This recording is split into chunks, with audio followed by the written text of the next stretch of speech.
అంటే ఎక్కడ టీఆర్ఎస్ దాని టీఆర్ఎస్కి బీజేపీ క్యాండిడేట్ లేదంటారు. ఇదే కాంగ్రెస్లో మాకే పోటీ.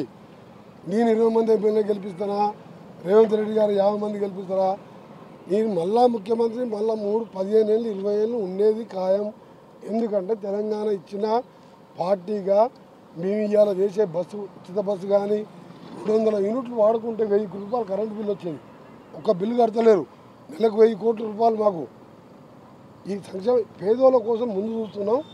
ఇవాళ ఐటీ కంపెనీలు కూడా ముందు చూస్తున్నాం.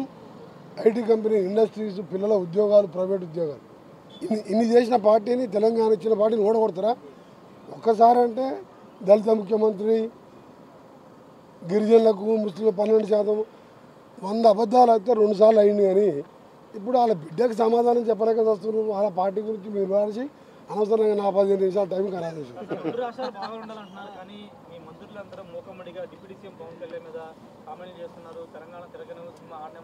అదే చిన్న చిన్నవి జరుగుతుంటాయి, పోతుంటాయి. తెలుగు రాష్ట్రాల ప్రజలు ఎంత మంచి వాళ్ళంటే దేశంలో మంచి వ్యక్తులు, సౌమ్యులు, మాటకు మర్యాద ఇచ్చేవాళ్ళు, ఇంటికి వస్తే అన్నం పెట్టి ఛాయ్ తాపి మంచినీళ్ళు ఇచ్చే సంస్కృతి తెలుగు రాష్ట్రాలది.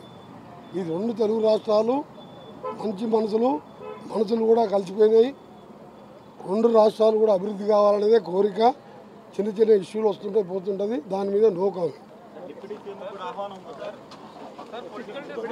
లేదా అన్ని స్టేట్లో కూడా ముఖ్యమంత్రులే ఆహ్వానించడం జరిగింది. ఇది ప్రతిష్టాత్మక, ఏ రాష్ట్రం కూడా చేయని విధంగా ఏర్పాటు చేస్తున్నాం.